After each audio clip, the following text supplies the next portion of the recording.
ओम नमः शिवाय। शिव जी सदा सहाय। ओम नमः शिवाय। गुरु जी सदा सहाय। जय गुरु जी। शुक्राना गुरु जी। अनंतम अनंतम शुक्राना गुरु जी। आज आज मैं 13वां अध्याय रुद्र संहिता का प्रारंभ करने जा रही हूँ। जय गुरु जी। ब्रह्मा जी की आज्ञा से दक्ष द्वारा मैथुनी सृष्टि का प्रारंभ अपने पुत्र हारिसों और सब लाशों को निवृत्त मार्ग में भेजने के कारण दक्ष का नारद को श्राप देना। ब्रह्मा जी कहते हैं, नारद प्रजापति दक्ष अपने आश्रम पर जाकर मेरी आज्ञा पा हर्ष भरे मन से नाना प्रकार की मानसिक सृष्टि करने लगे। उस प्रजा सृष्टि को बढ़ती हुई न देख वह प्रजापति दक्ष ने अपने पिता मुझे ब्रह्मा से कहा।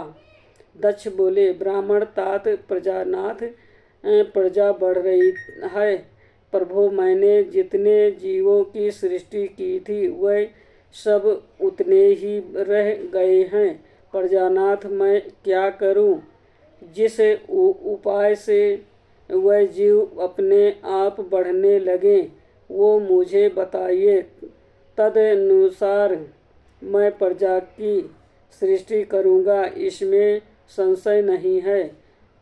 ब्रह्मा जी ने कहा। मैंने कहा, तात प्रजापति दक्ष, मेरी उत्तम बात सुनो और उसके अनुसार कार्य करो। सुरश्रेष्ठ भगवान शिव तुम्हारा कल्याण करेंगे। पर जेस प्रजापति पंच जनन बीरण की जो परम सुंदरी पुत्री असिकिनी है, उसे तुम अपनी पत्नी रूप से ग्रहण करो। स्त्री के साथ मैथुन धर्म का आश्रय ले तुम पुनः इस प्रजा सर्ग को बढ़ाओ। असिकिनी जैसी कामिनी के गर्भ से तुम बहुत सी संतानें उत्पन्न कर सकोगे।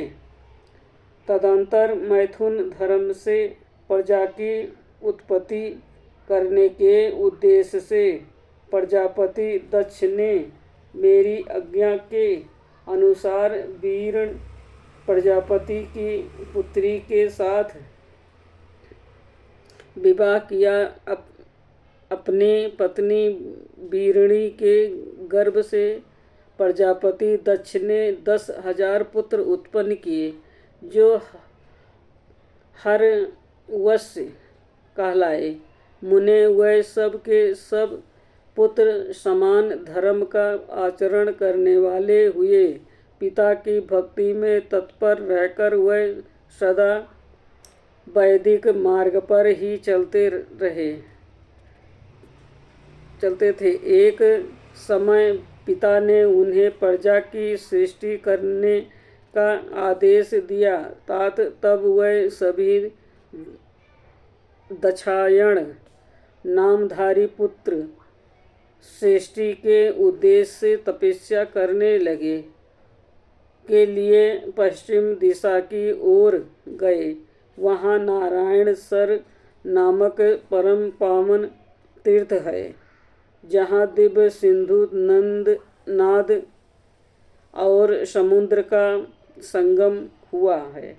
उस तीर्थ जल का ही निकट से स्पर्श करते उनका अंत कारण शुद्ध योम ज्ञान से संपन्न हो गया।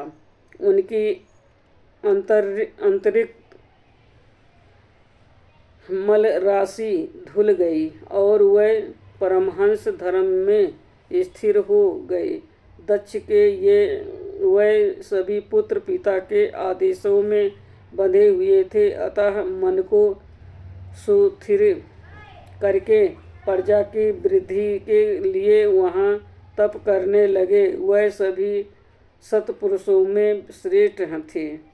नारद, जब तुम्हें पता लगा कि हार्य श्रवणगण सृष्टि के लिए तपस्या कर रहे हैं, तब भगवान लक्ष्मीपति के हार्दिक अभिप्राय को जानकर तुम स्वयं उनके पास गए और आदरपूर्वक यूँ बोले, दक्ष पुत्र हार्यश्वाग्र, तुम लोग पृथ्वी का अंत देखे बिना सृष्टि रचना करने के लिए कैसे उद्यत हो गए। ब्रह्मा जी कहते हैं, नारद हरियोस आलस्य से दूर रहने वाले थे और जन्म काल से ही बड़े बुद्धिमान थे। वह सब के सब तुम्हारा उपयुक्त कथन सुनकर स्वयं उस पर विचार करने लगे। उन्होंने ये विचार किया कि जो उत्तम सहस्त्र रूपी पिता के निवृत्त परक आदेश को नहीं समझता, वो केवल रज आदि गुणों पर विश्वास करने वाला पुरुष सृष्टि निर्माण का कार्य कैसे आरंभ कर सकता है। ऐसा निश्चय करके वह उत्तम बुद्धि और एक चित्त वाले दक्ष कुमार नारद को प्रणाम और उनकी परिक्रमा करके ऐसे पथ पर चले गए जहाँ जाकर कोई वापस नहीं लौटता है। नारद, तुम भगवान शंकर के मन हो और मुने, तुम समस्त लोकों में अकेले विचारा करते हो। तुम्हारे मन में कोई विकार नहीं है, क्योंकि तुम सदा महेश्वर की मनोवृत्ति के अनुसार ही कार्य करते हो। जब बहुत समय बीत गया तब मेरे पुत्र प्रजापति दक्ष को ये पता लगा कि मेरे सभी पुत्र नारद से शिक्षा पाकर नष्ट हो गए, मेरे हाथ से निकल गए। इससे उन्हें बड़ा दुख हुआ। वह बार बार कहने लगे, उत्तम संतानों का पिता होना शोक का ही स्थान है, क्योंकि श्रेष्ठ पुत्रों के बिछुड़ जाने से पिता को बड़ा कष्ट होता है। शिव की माया से मोहित होने से दक्ष को पुत्र वियोग के कारण बहुत शोक होने लगा। तब मैंने आकर अपने बेटे दक्ष को बड़े प्रेम से समझाया और सांत्वना दी। देव का विधान प्रबल होता है इत्यादि बातें बताकर उनके मन को शांत किया। मेरे सांत्वना देने पर दक्ष पुनः पंच जन कन्या असिकिनी के गर्भ से सब लास नाम के एक सहस्त्र पुत्र उत्पन्न किए। पिता का आदेश पाकर वह पुत्र भी प्रजा पर सृष्टि के लिए धीरतापूर्वक प्रतिज्ञा पालन का नियम ले उसी स्थान पर गए जहाँ उनके सिद्धि को प्राप्त हुए बड़े भाई गए थे। नारायण सरोवर के जल का स्पर्श होने मात्र से उनके सारे पाप नष्ट हो गए, अतः कारण में शुद्धता आ गई और वह उत्तम व्रत के पालक सब लास ब्रह्मास्त्रों का जप करते हुए वहाँ बड़ी भारी तपस्या करने लगे। उन्हें प्रजा सृष्टि के लिए उदत जान तुम पुनः पहले की ही भांति ईश्वरीय गति का स्मरण करते हुए उनके पास गए और वही बात कहने लगे जो उसके भाइयों से पहले कह चुके थे। मुने, तुम्हारा आदर्श अमोघ है, इसलिए तुमने उनको भी भाइयों का ही मार्ग दिखाया।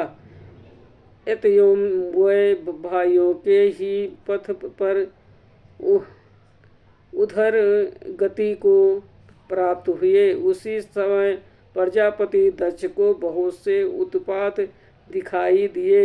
इससे मेरे पुत्र दक्ष को बड़ा विस्मय हुआ और वह मन ही मन दुखी हुए। फिर उन्होंने पूर्ववत तुम्हारी ही करतूत से अपने पुत्रों का नाश हुआ सुन इससे उन्हें बड़ा आश्चर्य हुआ। वह पुत्र शोक से मूर्छित हो अत्यंत कष्ट का अनुभव करने लगे।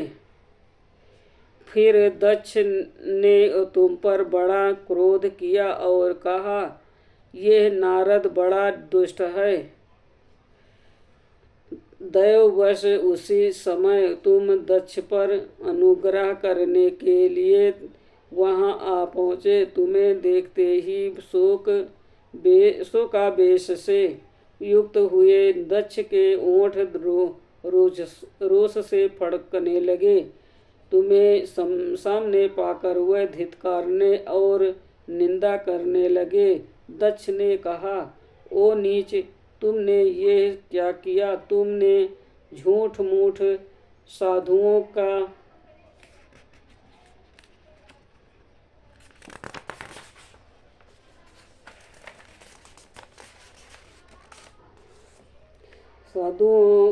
बना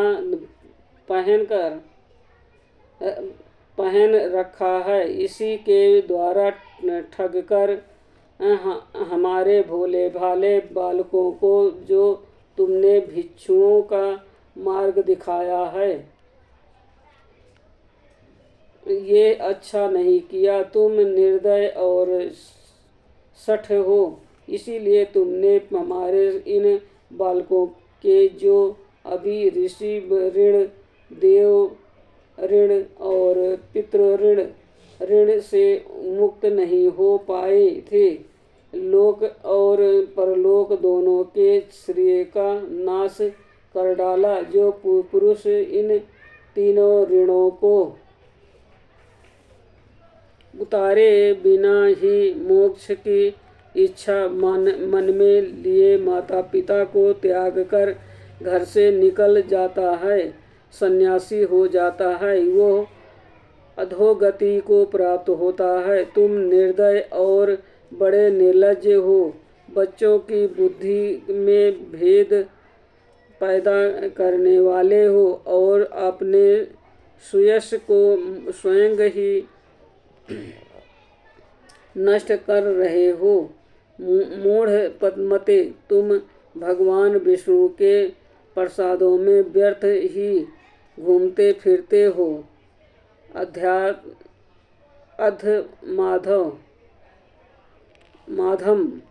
अधमादम, तुमने बारंबार मेरा अमंगल किया है, अतः आज से तो तीनों लोकों में विचारते हुए तुम्हारा पैर कहीं स्थिर नहीं हो रहेगा अथवा कहीं भी तुम्हें ठहरने के लिए सुथिर ठौर ठिकाना नहीं मिलेगा। नारद, यद्यपि तुम साधु पुरुषों द्वारा सम्मानित हो, तथापि उस समय दक्ष ने शोक बस तुम्हें वैसा शाप दे दिया। वह ईश्वर की इच्छा को नहीं समझ सके। शिव की माया ने उन्हें अत्यंत मोहित कर दिया था। मुने, तुमने उस शाप को चुपचाप ग्रहण कर लिया और अपने चित्त में विकार नहीं आने दिया। यही ब्रह्म भाव है। ईश्वर कोटि के महात्मा पुरुष स्वयं शाप को मिटा देने में समर्थ होने पर भी उसे सह लेते हैं। आज का 13वां अध्याय संपूर्ण हुआ। ओम नमः शिवाय। शिव जी सदा सहाय। ओम नमः शिवाय। गुरु जी सदा सहाय। जय गुरु जी। शुक्राना गुरु जी। अनंतम अनंतम।